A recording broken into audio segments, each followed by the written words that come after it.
오래전 UCLA 의과대학 교수 한 사람이 학생들에게 질문을 했습니다. 아버지가 매독균에 감염이 되었고 어머니가 결핵에 감염이 된 부부가 아이를 낳았는데 그 아이가 장님이 되었고 두 번째 아이는 사산이 되었고 세 번째 아이는 귀머거리였고 네 번째 아이는 결핵 환자로 태어났는데 다섯 번째 아이를 가졌다면 어떻게 해야 되겠느냐고 물었더니 모든 학생들이 다 유산을 시켜야 된다고 얘기를 했습니다. 그랬더니 이 교수가 학생들을 향해서 너희들은 베토벤을 주겠다 그렇게 얘기를 했습니다. 1770년 베토벤은 그런 가정에서 그런 부모 밑에서 다섯 번째 아들로 태어나서 청각 장애자로 살면서 음악을 만들었는데 나중에는 완전히 귀머거리가 되어서 그래도 그는 세상이 놀랄 만한 그런 유명한 음악을 남겼습니다. 그 의대 교수는 학생들에게 마지막으로 이렇게 얘기를 했습니다. 너희들의 얄팍한 지식으로 이런 엄청난 실수를 앞으로 범하지 않기를 바란다. 그렇게 얘기를 했다고 합니다.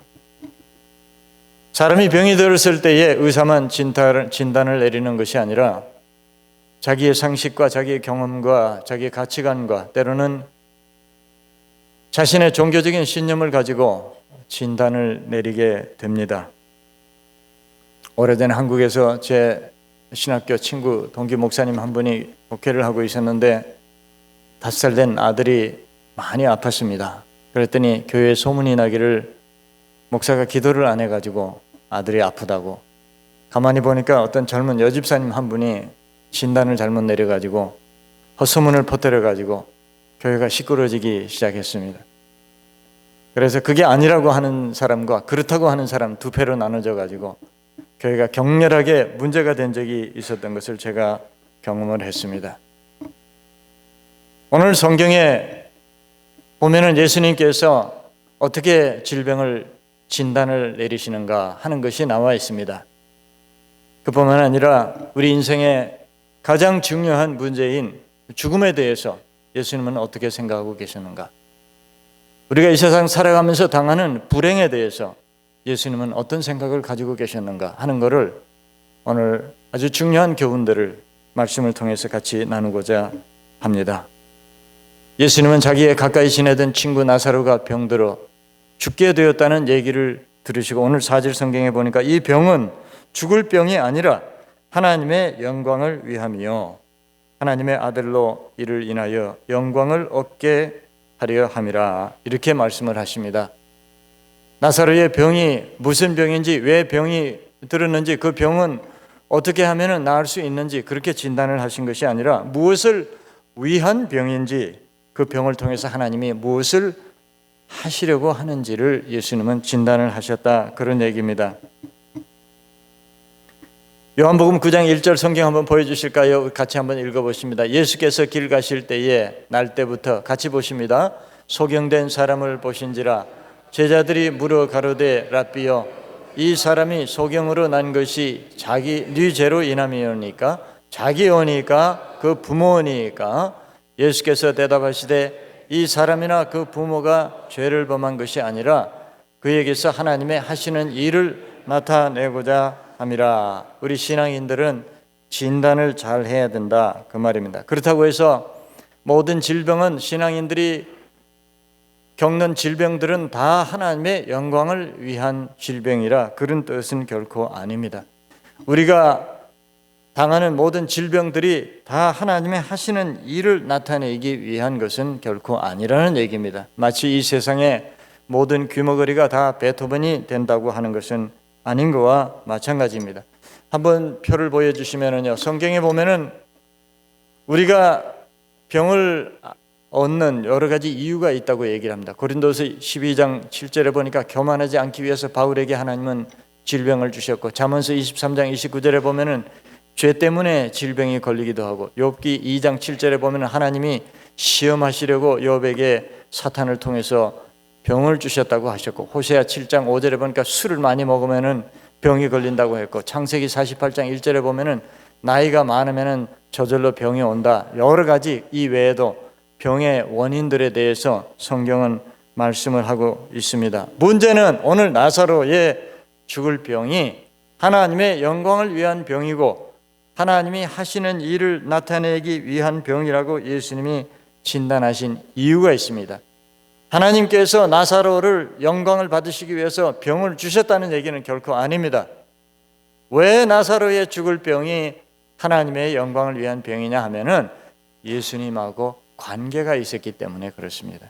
예수님하고 서로 사랑하는 사이고 친한 사이이기 때문에 예수님하고 관계가 맺어졌기 때문에 그 나사로의 병이 하나님의 영광을 위한 병이 되는 것입니다. 그렇기 때문에 우리는 무슨 병에 걸리든지 그 병이 하나님이 주셨다, 하나님이 영광을 나타내기 위해서 나에게 병을 주셨다고 생각할 필요는 전혀 없습니다. 우리가 앞에서 보신 대로 우리에게 오는 병은 여러 가지 이유 때문에 병이 올 수가 있습니다. 그런데 문제는 우리 신앙인들이 하나님하고 관계가 맺어질 때에 그 질병이 바로 하나님이 쓰시는 도구가 될 수가 있다는 얘기입니다. 나사로가 병이 들었을 당시에 왜 나사로만 죽을 병이 걸렸겠습니까?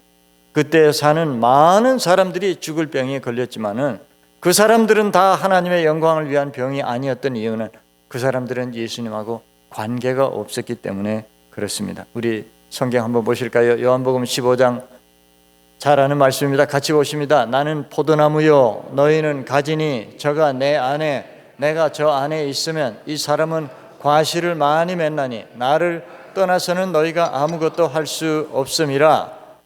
사람이 내 안에 거하지 아니하면 가지처럼 밖에 버리워 말라지나니 사람들이 이것을 모아다가 불에 던져 사르느니라. 너희가 내 안에 거하고 내 말이 너희 안에 거하면 무엇이든지 원하는 대로 구하라. 그리하면 이루리라. 그러므로 우리는 자나 깨나 봄이 가고 여름이 가고 가을이 오고 겨울이 가고 날이 가고 달이 가도 변함없이 언제나 주님께 우리가 붙어 있으면은 우리의 성공도 우리의 실패도 우리의 질병도 우리의 건강도 모두가 하나님이 사용하시는 하나님의 영광을 위한 도구가 될 수 있는 줄로 여러분 믿으시기를 바랍니다. 두 번째는 예수님이 죽음에 대해서 어떻게 생각하셨는가 하는 겁니다. 오늘 11절 말씀해 보니까 우리 친구 나사로가 잠들었도다 이렇게 말씀합니다. 예수님은 죽음을 잠든 것이라 그렇게 말합니다. 그러면서 예수님이 하신 말씀이 깨우러 가자 이렇게 얘기를 하십니다. 그랬더니 제자들이 주여 잠들었으면 낫겠습니다. 푹 자고 나면은 아픈 사람이 나을 겁니다. 그런 소리입니다. 그랬더니 예수님이 제자들이 잘 못 알아들으니까 아니 나사로가 죽었다 이렇게 다시 말씀을 하시는 것을 볼 수가 있습니다. 우리도 우리 말에 보면은 돌아가신 분한테 거의 잠드셔서 그렇게 말하잖아요. 그거는 우리가 시적으로 표현을 해서 그런 거지 우리가 죽은 사람 보고 잠들었다고 할 사람은 세상에 아무도 없습니다. 오늘 성경에 보니까 예수님이 그 동네에 갔는데 그 여동생이 나와서 예수님에게 울면서 하는 말이 오빠가 죽어서 4일이 지나서 무덤에서 벌써 시체가 썩는 냄새가 납니다. 그래도 예수님은 잠잔다 그렇게 말씀을 하십니다. 예수님은 죽음을 잠자는 것으로 말씀만 하신 게 아니라 잠자는 것으로 분명히 생각하고 계시는 것을 볼 수 있습니다. 왜? 잠자면 언제든지 깨면 깨어나니까 예수님께서 그렇게 나사로를 나중에 살리시는 것을 볼 수 있습니다. 우리가 죽음에 대해서 두려워하고 엄청난 공포를 느끼는 이유는 첫째는 죽음은 엄청나게 고통스러울 것이라고 생각하기 때문에 죽음에 대해서 공포를 느낍니다. 두 번째는 끔찍한 환경이 우리에게 있을 것이다. 마치 관 속에 무덤 속에 들어가서 깨어나면은 엄청난 공포와 절망감이 우리에게 몰려오는 것처럼 그렇게 죽음은 무서운 것으로 우리가 생각을 하기 때문에 죽음을 두려워합니다. 그러나 제가 얼마 전인가 설교 시간에 여러분들에게 소개해드렸던 트루디 해리스가 쓴 Glimpse of Heaven이라고 하는 그 책 속에서 나타나 있듯이 많은 사람들이 임사체험을 했습니다. 보통 의학계에서 하는 말이 전체 죽는 사람의 약 20%는 임사체험, 영어로는 NDE, Near Death Experience라고 하는데 죽었다가 다시 살아나는 겁니다. 그걸 보통 한 20%가 그런 경험을 한다고 합니다. 그런데 그런 경험을 한 사람들의 얘기를 들어보면은 죽음의 순간은 그렇게 고통스러운 것이 아니라는 겁니다. 잠자듯이 대부분 다. 그리고 죽은 후에 영혼이 살아있는데 그 살아있는 영혼의 경험은 굉장히 평안하고 안정된 그런 경험을 했다는 것을 많이 간증을 합니다. 미국이나 구라파 유럽 쪽에서는 이 죽음학이라는 것이 많이 유행을 합니다. 죽음학을 연구한 사람들이 많습니다. 그런데 한국에는 몇 분 안 되는데 그 중에 한 분이 여기 한번 사진 보여주시면은 정현채 교수라는 분인데 이분은 서울대학병원의 내분비과 교수로 오래 있다가 작년에 은퇴를 하신 분인데 이분은 무신론자입니다. 예수를 믿는 사람도 아니고. 그런데 15년째 저분이 죽음학을 이제 전국으로 다니면서 강의를 하시는 분인데 15년 전에 어쩌다가 저분이 뭐 자세한 얘기를 제가 읽은 적이 있습니다만은 이 죽음에 대해서 관심을 갖기 시작하면서 이제 죽음학을 학문적으로 미국이나 유럽 쪽에 있는 많이 발전되어 있는 그 학문을 통해서 죽음학을 스스로가 공부한 후에 이분이 전국적으로 다니면서 죽음학을 강연을 하는 분입니다. 그런데 공교롭게도 작년에 이분이 방광암이 걸려가지고 대수술을 받고 지금 리타이어하고 제주도에서 요양 생활을 하고 있는데 결론적으로 이분은 이런 얘기를 합니다. 15년 동안 죽음학을 열심히 연구를 하고 강의를 했는데 최대의 수혜자는 바로 나 자신이다 이렇게 얘기를 했습니다. 한번 이분이 그 죽음학을 강연하면서 한마디로 결론으로 죽음이 뭔가 하는 것을 정의를 내린 게 있습니다. 한번 같이 읽어보십니다. 죽음은 사방이 벽으로 막힌 방에 들어가는 것이 아니라 문을 열고 밖으로 나가는 것이다. 다시 한번 봅니다. 죽음은 사방이 벽으로 막힌 방에 들어가는 것이 아니라 문을 열고 밖으로 나가는 것이라. 이렇게 이분은 정의를 내렸습니다. 이분이 15년 동안 자기는 죽음하고 상관없이 살면서도 죽음을 연구하고 죽음학을 강연을 했더니 최대의 수혜자가 나 자신이다. 그 말은 정말로 자기가 방광암이 걸려서 죽음에 직면하고 보니까 그동안에 자기가 연구했던 그 죽음에 대한 것, 그동안에 자기가 그렇게 생각을 많이 했던 죽음에 대한 자기의 노력이 자기 자신에게 얼마나 큰 도움이 되는지 모르겠다. 그 말입니다. 실제 죽음을 직면했을 때 이분은 그만큼 준비를 하고 그만큼 생각을 많이 하고 그만큼 자기 생각을 정리를 많이 했기 때문에 죽음이 막상 자기에게 다가왔을 때에 그만큼 담대하고 그만큼 마음이 편안하고 그만큼 두려움이 없더라 그런 얘기입니다.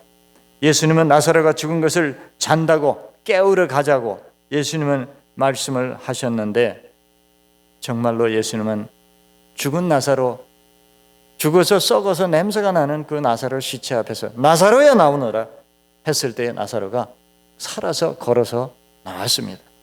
예수님은 나사로를 살려주셨는데 오늘 저와 여러분은 하나님께서 분명히 어느 날 어느 순간에 우리의 이름을 부르면서 다시 불러내어 주실 줄로 믿습니다.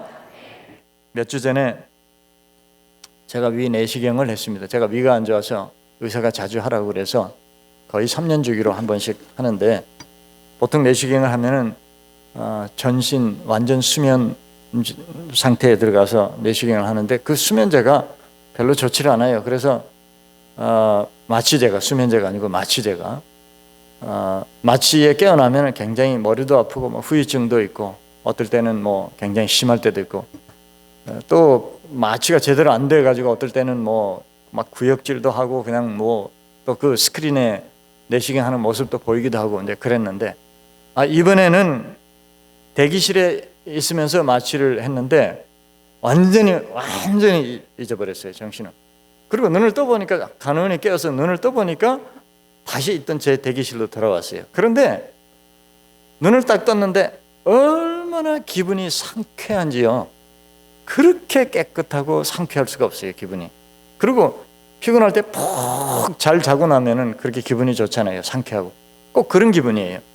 그래서 이게 참 약이 이게 개발이 돼가지고 아주 좋은 약이 나와서 그런가 보다. 그렇게 생각을 하고 우리 교회에 와서 제가 의사 선생님들 몇 분 계시잖아요. 제가 물었어요. 그랬더니 프로포폴을 준 것 같다고 그렇게 얘기를 하셔요. 여러분 많이 들어보셨죠? 한국에 그 연예인들이 많이 맞는다고 하는 그 프로포폴. 제가 맞아봤어요. 근데 야, 그렇게 기분이 좋을 수가 없어요. 그거 깨어났는데 기분이 그렇게 좋은 거예요. 그래서 아마 이 친구들이 그걸 많이 이렇게 맞나 보다. 제가 그런 경험을 했습니다. 그러면서 제가 생각하는 것이 죽음이라는 것이, 내가 언젠가는 하나님 앞에 부름을 받을 텐데 죽을 때도 역시 이렇겠구나. 하나님께서 나에게 이런 죽음을 주시겠구나. 제가 그런 확신을 가졌어요. 우리가 푹 주무시고 눈 뜨면은 상상할 수 없었던 아름다운 하늘나라에 저와 여러분들이 가 계실 것을 분명히 믿으시기를 바랍니다. 히브리서 2장 14절 한번 보겠습니다. 우리가 장황하게 이렇게 죽음에 대해서 생각하고 말을 해야 될 이유가 바로 여기 있습니다. 같이 읽어보십니다. 자녀들은 혈육에 함께 속하였음에 그도 또한 한 모양으로 혈육에 함께 속하시면 사망으로 말미암아 사망의 세력을 잡은 자 곧 마귀를 없이 하시며 또 죽기를 무서워함으로 일생에 매여 종로로 타는 모든 자들을 놓아주려 하심이니. 15절 다시 봅니다. 또 죽기를 무서워함으로 일생에 매여 종로로 타는 모든 자들을 놓아주려 하심이니. 우리가 예수님이 십자가에 죽으셔서 우리 죄를 위해서 속죄하시고 우리를 구원하셨다는 것은 영적으로만, 우리가 육신이 죽고 난 뒤에 우리 영혼만 천국에 데려가시기 위해서 그렇게 구원하신 것이 결코 아니라는 얘기입니다. 예수님이 십자가에 죽으신 것은 우리로 하여금 이 땅에 사는 동안에 죽음 때문에 벌벌 떨면서 죽지 못해서 살아가는 우리들을 그 고통스러운 삶에서 해방시켜 주시기 위해서 십자가에 죽으셨다는 겁니다. 다른 말로 표현하면 죽기가 무서워서 매여서 세상의 종노릇하며 살지 말아라고 예수님이 십자가에서 우리 위해서 죽으셨다는 겁니다. 예수 믿는 사람은 다른 말로 표현하면 죽음을 사모하고 사랑하라는 것이 아니라 죽음을 극복하는, 죽음 따위는 잠자는 것 같이 아무 문제 없는 걸로 생각하는 그런 삶을 살도록, 죽음에서 완전히 해방되는 삶을 살도록 주님은 십자가에서 우리를 대신해서 죽으셨다, 그런 얘기입니다. 이 죽음의 문제를 완전히 극복해야만 완전한 신앙인이 되는 것입니다.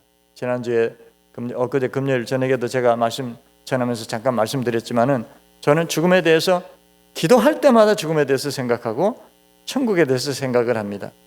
그럴 때마다 주님이 저에게 엄청난 위로를 주시고 평안을 주시고 이 세상의 근심과 염려와 걱정을 초월하는 그런 위로를 주시는 것을 체험을 하게 됩니다.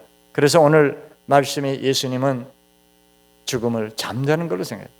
잠자로 들어가면서 벌벌 떨면서 잠들면 어떻게 하나, 내가 못 깨어나면 어떻게 하나, 공포 속에 잠드는 사람은 이 세상에 아무도 없습니다. 꼭 여러분들이 잠자리에 들어가듯이 그런 편안한 마음으로 우리가 죽음을 생각하고 죽음을 대면해야 한다는 겁니다. 그게 신앙인의 가장 중요한 문제란 말입니다. 마지막으로 오늘 예수님은 우리에게 당하는 불안과 불행과 환난에 대해서 어떻게 생각을 하시는가? 오늘 15절에 보니까 나사로가 죽었다는데 예수님이 오늘 뭐라고 그러냐면은 내가 기뻐한다 그랬어요. 이게 할 말입니까? 사람이 죽었다는데 예수님이 기뻐한다 그러셨어요. 나사로가 죽었다고 그러는데 예수님께서 내가 거기 있지 아니한 것을 기뻐하노라 이렇게 말씀하십니다. 이게 무슨 뜻일까요? 죽음 앞에서 예수님은 기뻐한다, 불행 앞에서 예수님은 기뻐한다고 말씀을 하셨습니다. 예수님이 처음에 나사로가 병이 들었다는 소식을 전해 들으시고서는 그 나사로가 사는 동네, 나사로가 지금 병들어 있는 그 동네하고 지금 예수님이 계시던 곳하고는 상당히 거리가 많이 떨어져 있었던 것 같습니다. 성경에 보니까 나사로가 있는 동네까지 예수님이 지금 계시는 데서 가는데 시간이 이틀이 걸렸다고 그랬어요. 걸어서 가는데.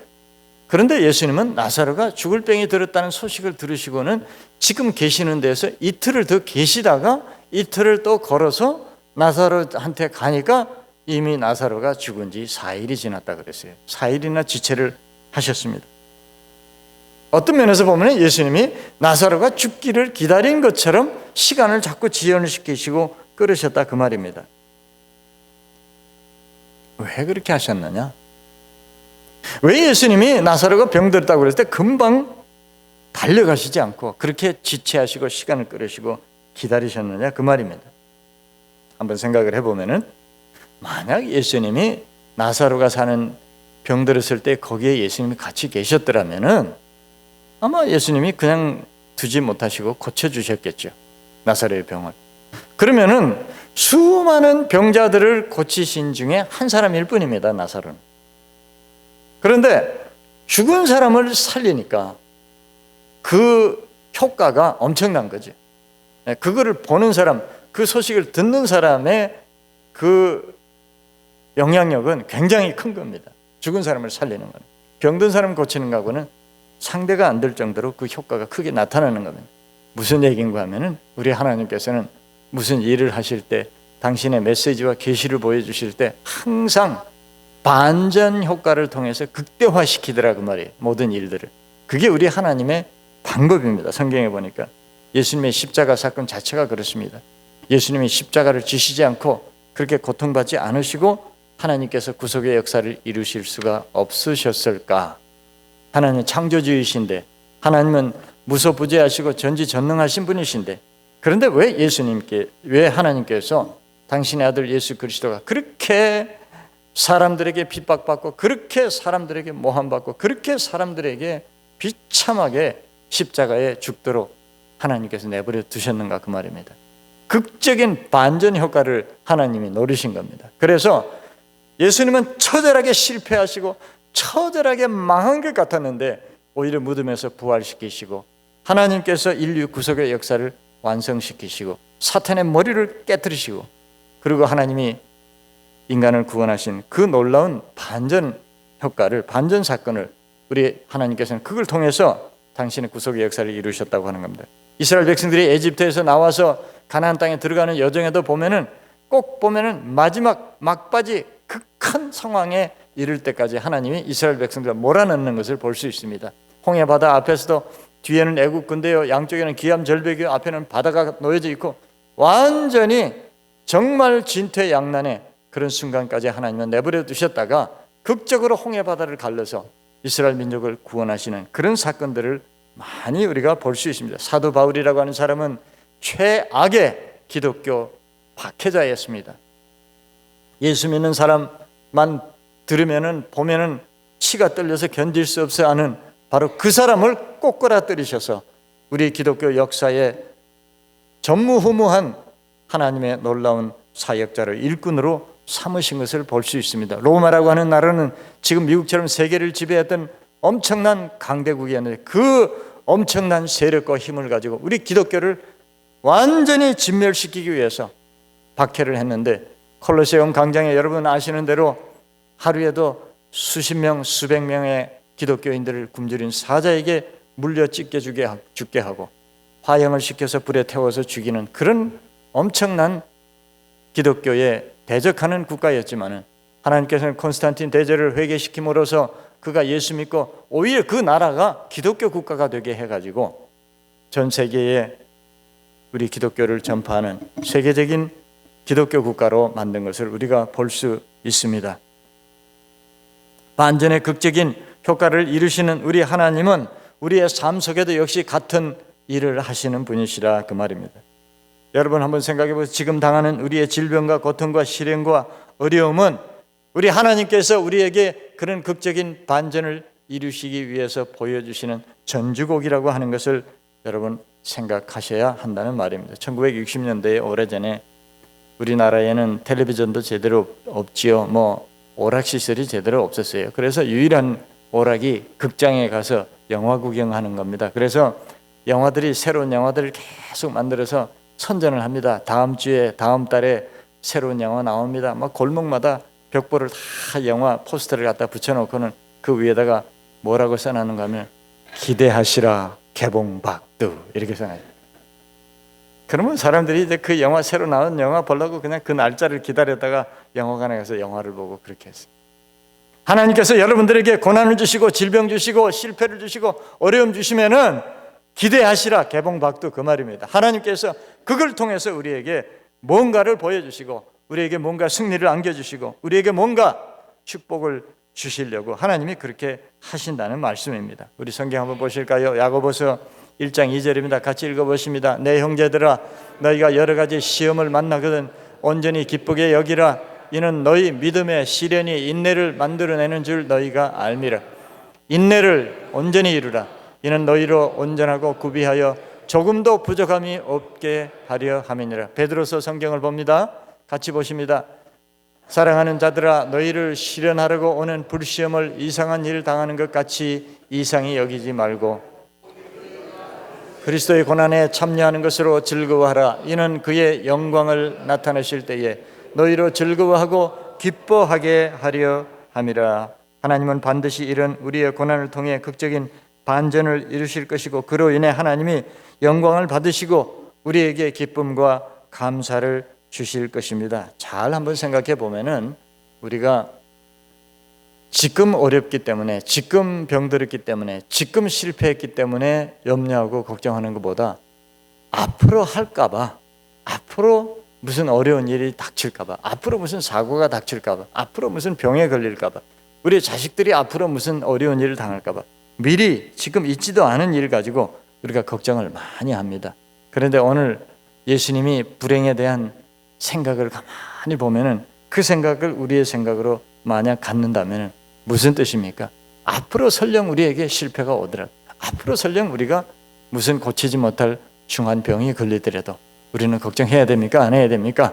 할 필요가 전혀 없습니다. 왜? 하나님은 항상 극적인 반전을 통해서 우리에게 무언가를 보여주시는 분이시고 뭔가 우리에게 복을 주시는 분이시기 때문에 우리는 앞으로 올 불행을 위해서도 우리는 오히려 기뻐하고 감사해야 된다, 그런 말입니다.